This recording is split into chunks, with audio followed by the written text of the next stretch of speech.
desse livro, porque foi uma bênção para mim, tem sido uma bênção para elas que têm lido, e nós não queríamos passar muito tempo sem que esta bênção também chegasse ao seu coração, à sua casa.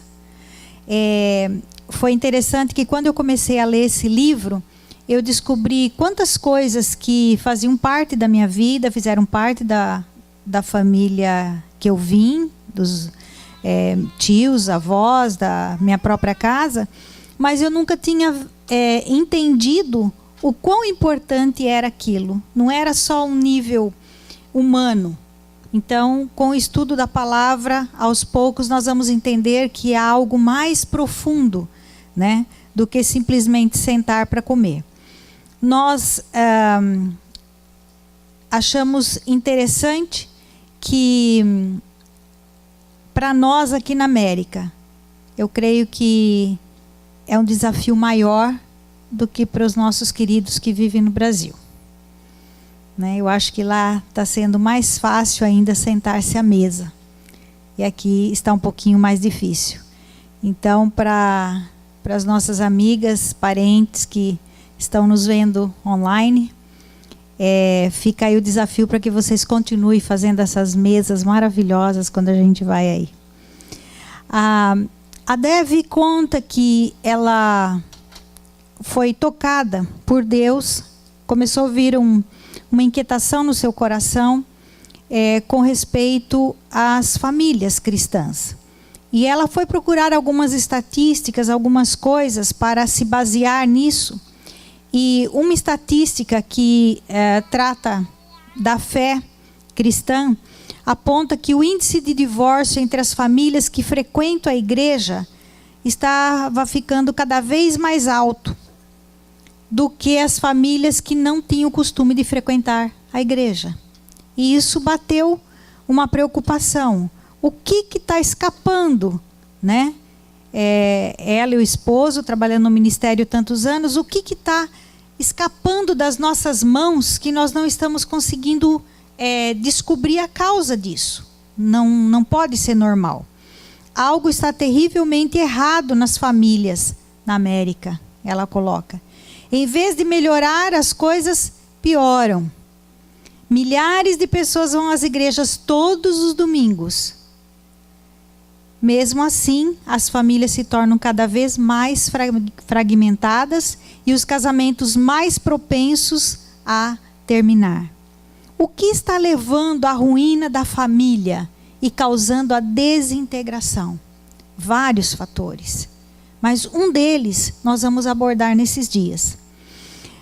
Não sei se vocês se lembram, ela menciona aqui com vários detalhes aquele acidente que ocorreu ali na NASA com o ônibus espacial Columbia, que ele explodiu, né? Foi em 2003, eu creio que muitas se lembram. E foi uma catástrofe, foi uma coisa terrível, parou todos os projetos, vidas humanas se perderam. O que levou aquele ônibus a explodir? E depois de várias investigações, descobriram, né, que foi uma rachadura minúscula, que foi negligenciada, que se expandiu. Ela fazia parte do escudo de proteção de calor, e aquilo causou um descolamento num determinado momento, e o aquecimento, e ela explodiu. Uma coisa tão pequena causou uma coisa tão grande. E eu me lembrei também que na palavra do Senhor, nós encontramos um texto que diz para que nós tomarmos cuidados com as raposinhas, porque elas também destroem uma vinha. Então, às vezes nós estamos preocupadas com coisas grandes e nos esquecemos que tem muitos detalhes pequenos que, se negligenciado, causam uma grande destruição também. E foi a conclusão que ela chegou. Será possível que uma pequena função do lar, falando da mesa, quando negligenciada, acabe causando a destruição de toda uma instituição que é a família?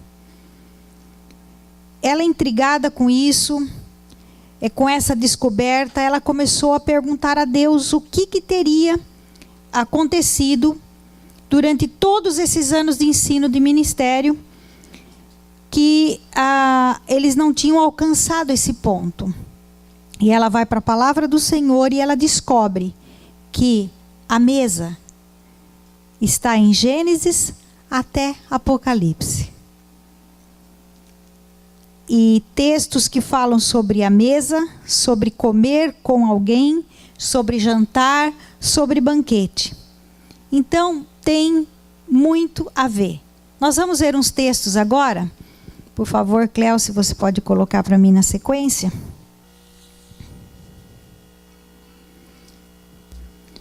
Vamos fazer uma leitura. Em Êxodo 25, 23, nós encontramos a primeira referência. Depois vocês vão entender. Você deverá fazer também uma mesa de madeira de acácia com as seguintes medidas: 88 centímetros de comprimento por 44 de largura e 66 de altura. Isso era uma mesa. Quem mandou quem fazer? Deus mandou Moisés fazer para o tabernáculo. Versículo seguinte, Êxodo 25, 30. A mesa será colocada na frente da arca da aliança, e em cima da mesa estarão sempre os pães sagrados que serão oferecidos a mim. Seguinte. Fez também de ouro puro as vasilhas para a mesa, isto é, os pratos, os copos, as taças e as jarras que eram usadas para as ofertas de vinho. Uau! Você já tinha parado para pensar? Que no tabernáculo tinha mesa, tinha vasilhas, tinha pratos, tinha copos, tinha jarras. Interessante, né? Mas não era para os sacerdotes sentarem ali e comer. Era para estar ali na presença, diante da arca, para lembrar a presença de Jesus, que seria indicando para o futuro. Porque ele diz, eu sou o pão da vida. E em cima da mesa tinha que ter os pães, né? Que eram trocados, eram 12 pães, depois você lê lá para você saber. Então, esse texto, depois eu vou mostrar uma imagem para vocês, né? De uma mesa do tabernáculo. E interessante que ela diz aqui no livro que em nenhuma outra civilização anterior havia uma mesa nessas medidas. E ela é muito parecida com a nossa mesa de jantar. A altura é quase da nossa mesa. Apesar de que existem ainda em várias culturas mesas mais baixas, em algumas culturas que nem na mesa se sentam, mas sentam em cima de um tapete, no chão, para comer. Mas o interessante é que não tinha nenhum modelo. Deus deu para Moisés uma peça única, a mesa. É maravilhoso isso. Mas nós encontramos também alguma coisa sobre a mesa nos Salmos. Famoso Salmo 23. Quem pode falar de cor? Preparas uma mesa ou um banquete, em algumas traduções, para mim, onde os meus inimigos me podem ver. Tu me recebes como convidado de honra e enches o meu copo até derramar. Né? Em uma tradução um pouquinho mais fácil. Nós temos também um outro salmo que é bem conhecido, 128, versículo 3. Em casa, a sua mulher será como uma parreira que dá muita uva, e onde, em volta da mesa, os seus filhos serão como oliveiras novas. Então a Bíblia está falando da esposa ao redor da mesa com os filhos, uma promessa de quem eles seriam. Nós temos também alguns textos que vai nos mostrar a respeito do relacionamento de Jesus com algumas pessoas. Vamos ver lá. Tem um em Provérbios bem interessante. Provérbios 9, 2. Diz assim: mandou matar animais para uma festa, preparou vinho e pôs à mesa. Está falando da sabedoria. E depois nós temos os textos de Mateus 26, 20. Ao anoitecer, Jesus estava reclinado à mesa com os 12. Aquela noite foi crucial. Marcos 16:14. Finalmente apareceu Jesus aos 11, quando estavam onde? À mesa. E finalmente Lucas 22, o 29, eu acho que eu coloquei só o 30 ali, que diz assim: vocês vão comer e beber à minha mesa no meu reino e sentarão em tronos para julgar as 12 tribos de Israel. Então há uma promessa para a igreja do Senhor, que um dia nós vamos nos assentar com Ele em uma mesa. Então a mesa está em vários lugares na palavra do Senhor e ela nos dá um apoio para o que vamos falar. Às vezes nós fazemos muitas coisas que são herança que a gente recebeu e não valorizamos muito. E por não valorizarmos, nós nos perdemos no caminho e a gente deixa de praticar. E é isso que tem acontecido a respeito da experiência de se assentar à mesa, comer e conversar. Muitas famílias já perderam essa herança maravilhosa. E muitos historiadores contam que das razões, né, da queda do império, de alguns impérios do mundo, começa com a fragmentação da família, né? A corrosão da dignidade e da santidade do lar, a base para a sociedade humana, pode destruir um império. Um império, uma civilização pode ser enfraquecida se as famílias forem fragmentadas, forem enfraquecidas também. O lar não é uma mera estrutura onde vive uma família. Isso a gente pode chamar de casa, de uma construção. Mas o lar não é assim. O lar não é somente o nosso endereço postal. Deus planejou o lar para ser a parte central da nossa vida. Ele deve ser um lugar acolhedor, onde os membros da família constroem relacionamentos saudáveis uns com os outros, aprendem a rir e crescem juntos, desenvolvendo um senso de intimidade e comunidade de forma à sociedade. Não precisa ser uma mansão. Muitas pessoas, principalmente as mulheres, têm uma concepção errada, né? Achando que se ela tiver uma casa bonita, ou uma casa dessa forma ou daquela, então eu tenho um belo lar. Uma morada de qualquer tipo se transforma em lar quando as pessoas passam tempo juntas ali. Isso é um lar. Eu quero só contar algumas coisas, assim, da nossa experiência. Eu me lembro, eu estava conversando com o Vanderlei, e eu falei, acho que um dos, não justifica, explica, um dos vilões que fez com que a família se afastasse da mesa foi a TV. Porque enquanto nós não tínhamos TV, né, nós fazíamos as refeições, duravam horas na mesa. Eu me lembro que a gente ajudava a arrumar a mesa, né? Eu sou descendente de italiano, então sempre teve toalha na mesa. Velhinha, remendada, costurada, desbotada, mas limpa, passada. Sempre teve uma toalha à mesa. A gente ajudava a arrumar e depois que comíamos, ficávamos conversando. Minha mãe ali do lado na pia, lavando a louça. A gente era criança e o meu pai fazendo algumas brincadeiras com a gente e conversando. Isso acontecia ao redor da mesa. Porque não tínhamos uma razão mais forte para ir para a sala. Tudo acontecia na cozinha. E ali a gente ficava. E quando se olhava já era quase hora de dormir.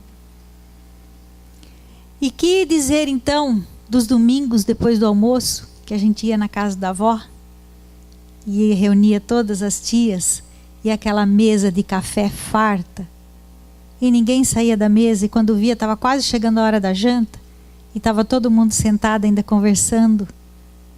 Mas o que acontece hoje? O que aconteceu conosco?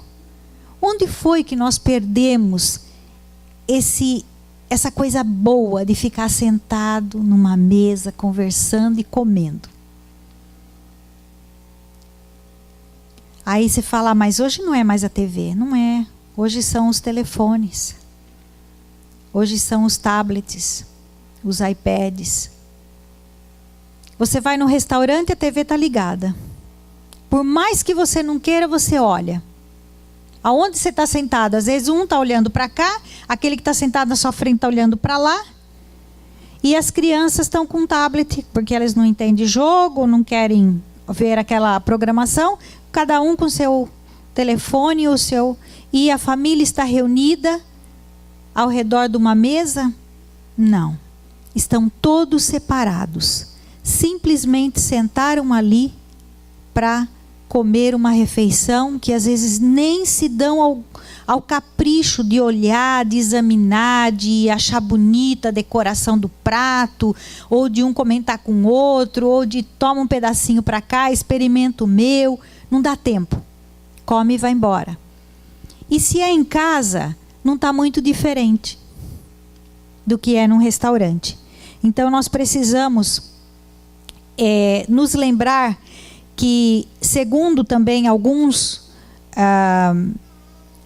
pessoas que pesquisam sobre o assunto, concluíram que fazer refeições em família nos torna mais fortes, inteligentes, saudáveis e felizes. Eu sei que muitos de vocês estão lembrando de muitas coisas, de muitas experiências que vocês passaram ao redor da mesa. É bem verdade que às vezes tinha algumas experiências não muito agradáveis, mas a maioria delas era coisa boa. A maioria delas. Se nós ficamos mais inteligentes, nós podemos dizer isso a nível de mente. Se nós ficamos mais fortes, podemos considerar isso no espírito. Se nós ficamos mais saudáveis, nós podemos considerar isso a parte do corpo. E se ficamos mais felizes, podemos dizer que é a alma. Fazer refeições à mesa com a família também parece ter uma significância espiritual única. A autora afirma: cada vez que damos graças pelo alimento, incluímos outra presença à mesa. Quem? Deus chega para o jantar. Deus chega para o café. Deus chega para o almoço. Quando você agradece a Deus e invoca a presença dele, ele vem. E ele habita. Então não é simplesmente sentar para comer, mas é você estar diante de uma presença maravilhosa, que é o nosso Deus. Então tudo muda. Tudo muda. Quando nós separamos tempo para reunir a família em volta da mesa, a presença de Deus nos encontra ali. E Ele é capaz de operar dentro do coração humano aquilo que nós não somos capazes. A presença divina à mesa não depende do número de pessoas, da qualidade da comida, da apresentação dos pratos, da arrumação da mesa. Não importa. O importante é que nós desfrutamos da comunhão do Senhor, porque Ele está conosco. Isso é, se nós o convidamos.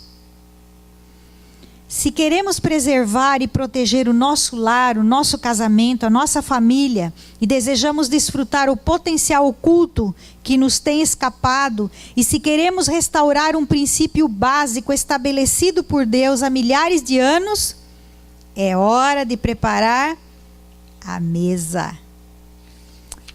Mas, para nós termos uma ideia um pouquinho melhor, vamos ver a mesa do tabernáculo. Nós temos um CD, vamos colocar, dentre todas as coisas que Moisés recebeu a incumbência de fazer foi a mesa. E é uma... Pode soltar. Vai repetir os versículos que nós lemos. On this table were kept 12 loaves of fresh bread, one for each tribe, as a continual reminder of man's need for God's provision. This offering of bread was called the bread of presence, since it was kept before God's presence. Make a table of acacia wood 2 cubits long, a cubit wide, and a cubit and a half high. Overlay it with pure gold, and make a gold molding around it. Also make around it a rim a handbreadth wide, and put a gold molding on the rim. Make 4 gold rings for the table, and fasten them to the 4 corners, where the 4 legs are. The rings are to be close to the rim to hold the poles used in carrying the table. Make the poles of acacia wood, overlay them with gold, and carry the table with them. And make its plates and dishes of pure gold, as well as its pitchers and bowls for the pouring out of offerings. Put the bread of presence on this table to be before me at all times.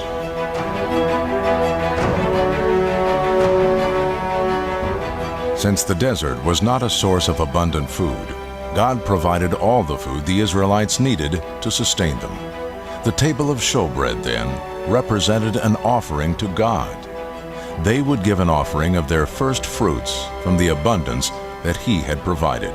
It was a thanks offering, expressing gratitude for God's abundant blessings.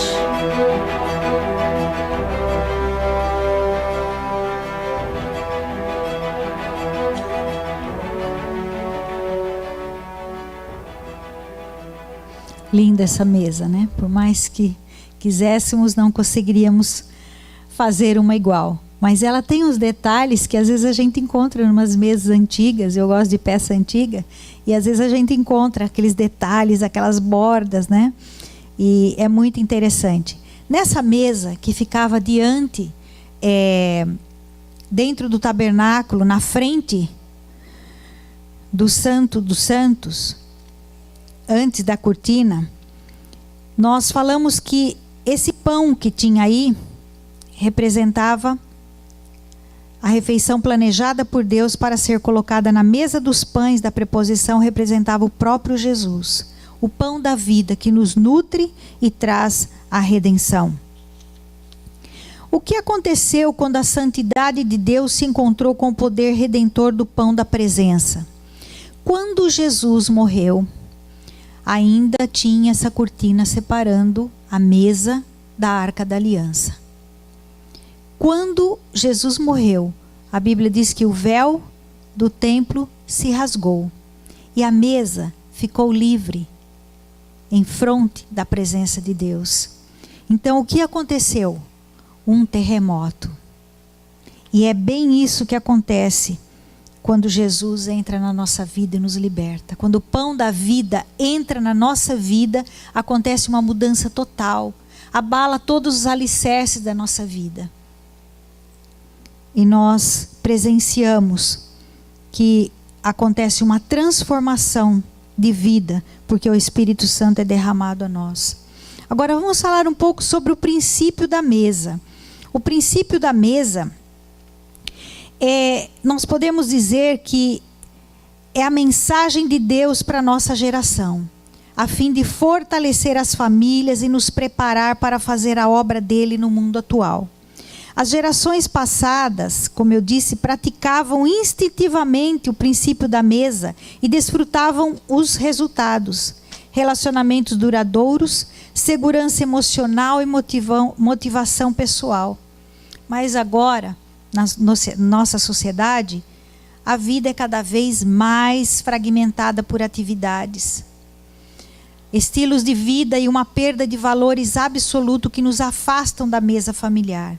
Como resultado, vemos e sentimos os efeitos prejudiciais no casamento e na família.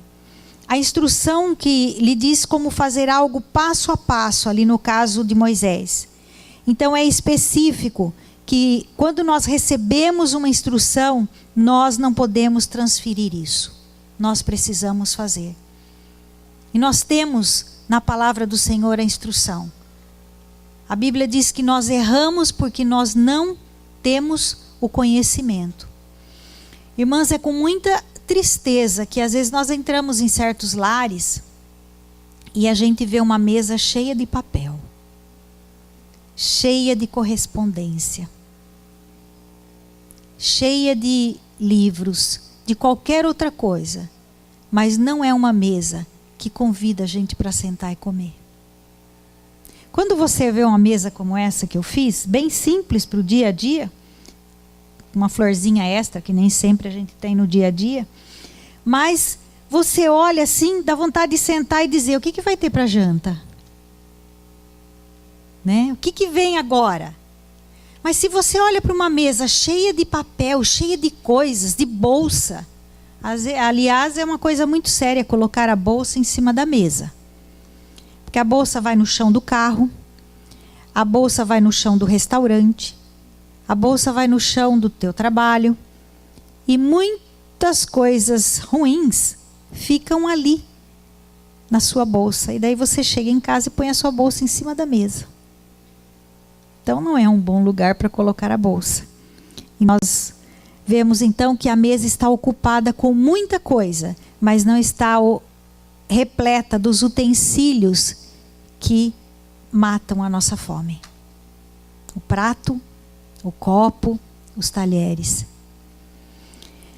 Essa mesa que eu fiz tem uma recordação bem especial nesse tecido que está por cima, que eu trouxe da Tunísia. Eu sei que minhas amigas não podem ver porque já estão dormindo devido ao horário, fuso horário, mas como recebem bem a gente, aquele povo na Tunísia. E esse tecido é muito comum, você pode fazer o que você quiser com ele. Usa como toalha, como uma colcha, é uma coisa bem pessoal. E eu resolvi colocar pela primeira vez nessa mesa para mostrar para vocês como você pode arrumar uma mesa com várias coisas que você tem em casa. Não precisa comprar nada. É só você descobrir, abrir o armário e vai descobrir que você consegue fazer uma mesa bem bonita. Você vai ver umas mesas maravilhosas nesses dias aqui. Mas vou deixar para quem sabe fazer, né? A gente vai fazendo o que pode. Mas eu sei que tem muitas irmãs criativas aqui. E cada uma tem o seu estilo, né? E o interessante é que eu perguntei para os meus filhos ontem, antes de ontem, dizendo que eu ia falar, e pedi que eles lembrassem alguma coisa. Vocês lembram alguma coisa de enquanto a gente estava ao redor da mesa, né? E conversei com o Vanderlei também para lembrar algumas coisas da infância dele, da minha infância, né? Eu lembrei assim que meu pai dizia assim, depois que ele terminava de jantar, porque a gente só fazia refeição junto na janta por causa do trabalho dele. E eu me lembro que era uma coisa divertida que a gente ficava esperando ele fazer. Ele tomava café depois que terminava de comer. Então a gente ficava só esperando. Ele sentava na cabeceira da mesa e ele dizia assim: quem que vai buscar o café para mim hoje? Era pertinho, era só levantar, pegar no fogão, né? Mas ele dizia assim: aquele que cair 2. Então ele fazia assim para ele: 1, 2. E apontava para mim e uma das minhas irmãs. Então sempre era uma de nós que levantava para pegar o café. Então a gente já ficava olhando para quem que ele ia apontar, né? Que ia buscar o café dele. Então são lembranças. O Vanderlei mencionou alguma coisa, até nem sei se minha cunhada tá vendo, mas ela era pequena e a avó sempre junto, morava com eles, e a avó orava na hora da mesa. E ela aprendeu a orar com a avó. Então, quando chegou a vez dela orar, ela orou que nem a avó: Senhor, abençoa meus filhos. Mas ela aprendeu a orar na mesa. Então, as avós têm uma influência muito grande na vida dos netos. É na mesa que eles começam a aprender a orar também. Cada dia você vai colocando um para orar. E eles vão ficando desinibidos. E fazem orações pequenas no começo, mas depois eles começam a melhorar. E aí o Lucas disse o seguinte para mim. Eu lembro que você falava assim: venham comer porque a comida já está na mesa, já está tudo pronto. E eu faço isso até hoje. E venha logo para não esfriar, porque eu gosto de comida quente. E eles diziam assim: mas não tem importância que esfria, mãe. Eu disse: não, mas tem que comer enquanto está quente. Ele falou: eu lembro da senhora sempre chamando que estava tudo pronto e que tinha que comer antes que esfriasse. E ele falou: eu lembro também que a senhora dizia que se não quisesse mais tinha que pedir licença. Daí a senhora deixava sair, mas guardava o prato. Então não ia comer guloseima. Se estivesse com fome, voltava e comia o prato que estava no forno. Acho que ele aprendeu bem, porque ele não tem problema nenhum de comer comida requentada, sobra de restaurante. O Lucas não tem problema. Então, aí eu falando com o Gustavo, ele disse: estou fazendo a mesma coisa com o Noah. Você quer paçoquinha? Então, você come tudo. Mas eu não quero. Então, eu vou guardar. A hora que você estiver com fome, você come a sua comida e depois você come a sobremesa. Aí a Gisele me contou: mãe, mas você lembra da Tereza, que era nossa empregada uma época? Teve época que eu tive empregado, teve época que eu não tive. Então, daí você guardou o meu prato, porque eu não quis comer, mas eu queria uma sobremesa, não lembro bem o que era. E daí cheguei lá e falei: Tereza, deixa eu comer a sobremesa. E daí você chegou na cozinha e disse: não, come a sua comida primeiro. Então quase que escapou.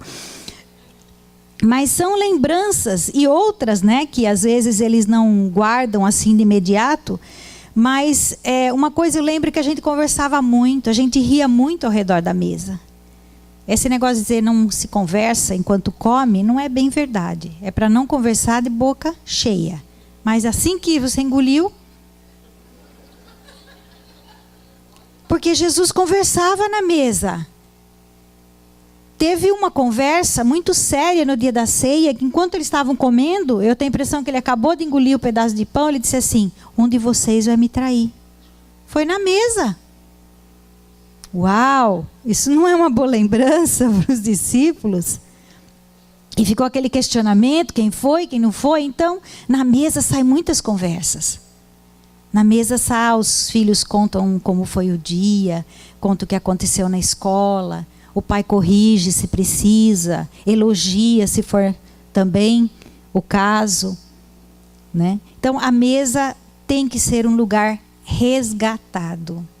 Nossa intenção é lançar um desafio a vocês. Quem tem filho pequeno está bem na época de começar, se ainda não começou. Quem tem filho adolescente ou jovem, eu sei que não é fácil, se ele já não aprendeu assim. Mas faz um desafio. Começa a sentar uma vez por mês. Depois, a cada 15 dias. Depois, uma vez por semana. E tenta recuperar o máximo que você puder. Se não tem como nos horários durante a semana, por causa da escola, por causa do trabalho, mas nos fins de semana faz uma prioridade. Porque o que acontece é que se acostuma. Porque já não come a semana inteira junto. Um por causa tem horário, outro tem outro. Então no sábado, domingo, cada um senta para um lado também. Ou porque está passando o futebol preferido, então ele já vai, pega o prato e vai em frente da TV. Ou porque está passando um programa melhor para criança em tal lugar, daí vai na outra sala, porque aqui tem uma variedade, né? Uma sala disso, sala daquilo. E quando não, vai lá para o quarto. Então é necessário colocarmos regras na nossa casa a respeito da comida. O lugar de comer é a mesa. Jesus comia à mesa. Ele convidava as pessoas para comer à mesa. E nós sabemos que é um bom hábito. Nós precisamos lembrar de coisas, voltar à nossa memória, as coisas positivas, porque ela nos ajuda a edificar o futuro. Talvez a pessoa, eu não gosto de ficar olhando para trás, ficar lembrando lá, é outra história. Meu pai, minha avó, minha tia, era outro negócio, eles não trabalhavam. Mas tenta lembrar para ver se você edifica alguma coisa no seu futuro. De algo, se você não pode praticar tudo, mas pelo menos um pouco. O Evangelho de Lucas fala de 10 momentos cruciais da vida de Cristo. E cada um deles ocorre onde? Durante uma refeição. Não é incrível? Não é incrível que Jesus deixava para compartilhar coisas interessantes durante a refeição? Vocês se lembram quando ele estava na mesa e chegou uma mulher e fez um ato que ele disse: ninguém mais vai esquecer o que você fez. Lavou os pés, enxugou com os cabelos durante a refeição. Porque ele sentava com os pés meio para trás, porque era bem baixinho,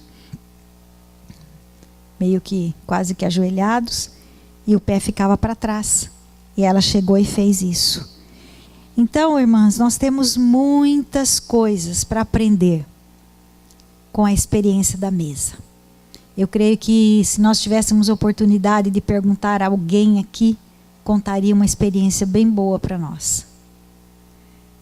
Mas que durante esse período, uma possa compartilhar com a outra, uma possa incentivar a outra a fazer a mesa. Ainda mais aqui, gente, que nós temos tanta oportunidade de comprar coisas lindas para fazer a nossa mesa, né? É bem mais em conta. Agora, o interessante é que há uma promessa, como nós lemos, que nós vamos comer com Ele um dia na eternidade. Já pensou? Como será?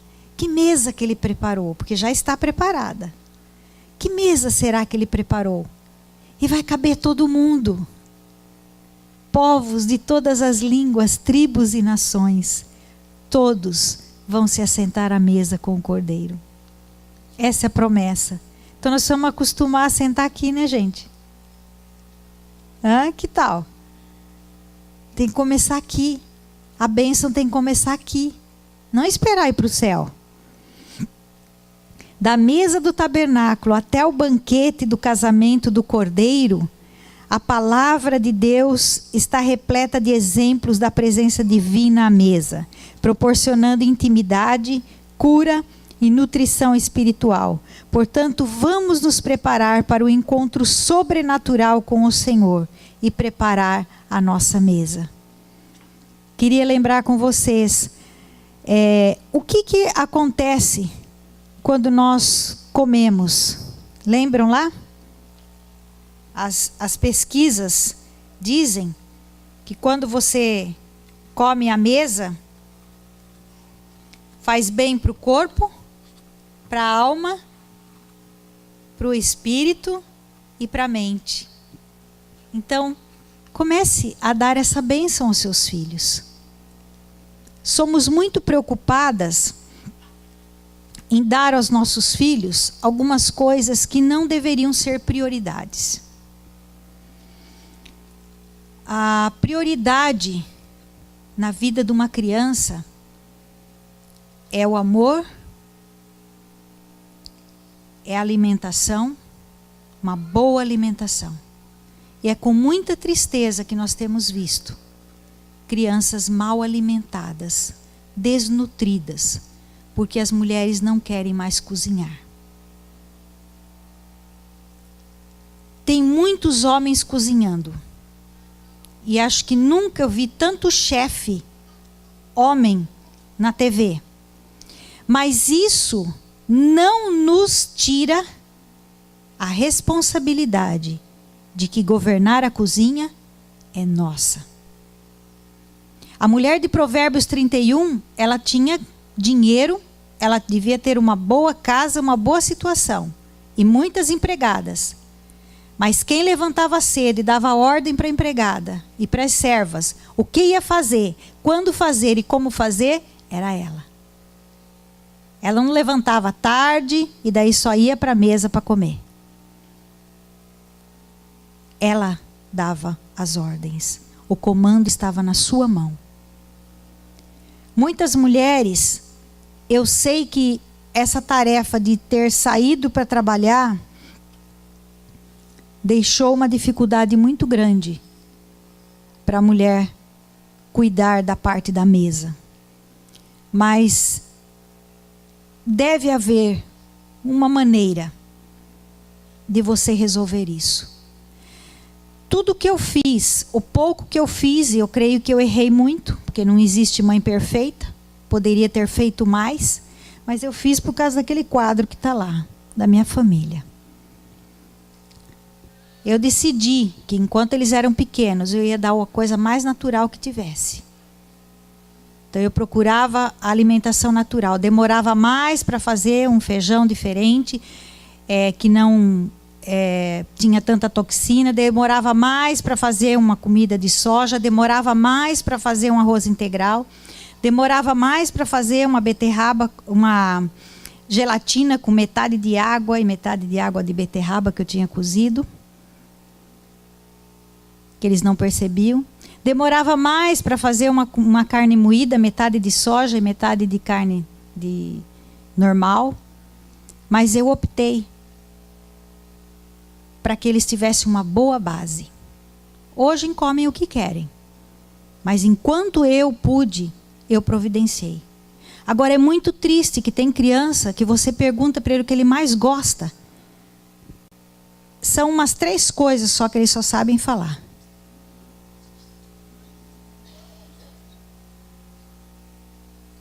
Cachorro quente, pizza, chicken nuggets, batata frita, that's it. Nós precisamos ouvir, nós mães, né? Vocês mães precisam ouvir, mãe, faz aquela lasanha que eu gosto. Mãe, faz aquele arroz feijão, bem gostoso, que é coisa de brasileiro. Mãe, faz aquele bolo assim, assim que eu gosto. Você tem ouvido isso? Você tem ouvido o seu marido chegar e dizer, faz aquela comida? A gente pode até perguntar, o que vocês querem comer? O que vocês estão com vontade de comer? Mas nós temos que ter uma direção durante a semana do que fazer para comer. Não é na última hora, depois que as crianças já estão morrendo de fome, que daí você decide ir, abrir a geladeira e ficar olhando para ela, abrir o freezer. O que eu vou fazer? Isso tem que ser feito antes que a criança esteja na exaustão da fome. Porque nesse momento ela vai comer qualquer coisa que não vai alimentá-la. E nós não podemos fazer isso. É nossa responsabilidade. Deus vai cobrar a falta de amor. Deus vai cobrar a falta de compreensão, a falta de bondade, benignidade, de atos de carinho. Deus vai cobrar. Mas Ele vai cobrar também uma mãe negligente na área da mesa. Que não prepara a mesa para o seu filho, não prepara o lanche. Não prepara um café. E não prepara um jantar. É mais fácil às vezes passar num drive-thru, pega já o saquinho, já joga para trás, eles já vão comendo, e quando chega em casa já vai para frente da TV. Não é assim, gente. E se você orar e colocar diante de Deus essa situação que nós estamos apresentando para você, eu tenho certeza absoluta que o Espírito Santo de Deus, que tem prazer em estar à mesa conosco, vai te ajudar a você fazer da melhor maneira possível. Amém? É com prazer, é com dedicação. Ore ao Senhor e peça isso. Não adianta depois cobrir os filhos de presente, de roupas e tudo que é coisas modernas. A mim, às vezes, me cheira, na verdade, uma compensação. Porque não passa tempo de qualidade com os filhos, não faz uma boa alimentação aos filhos, não tem um bom diálogo, então eu compro o amor dele com novos presentes, novas roupas, e depois é assim, você ama a mamãe? Beijinho, I love you, eu te amo. Quem é você, o queridinho da mamãe? Palavras não adiantam nada.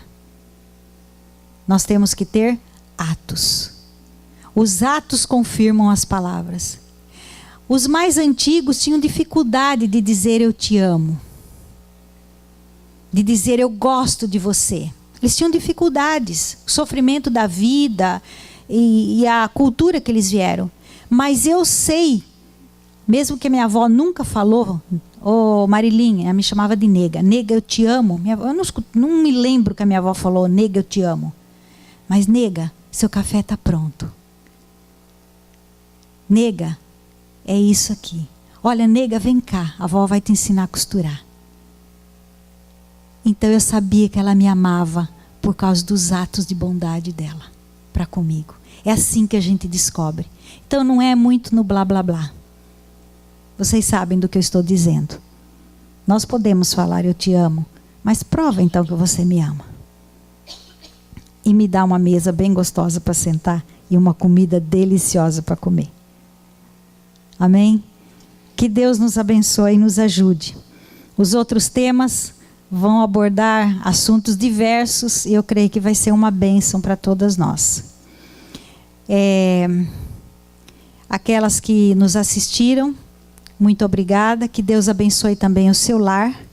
Que você possa também descobrir, junto conosco, a experiência de se assentar à mesa com sua família. Em nome de Jesus, amém.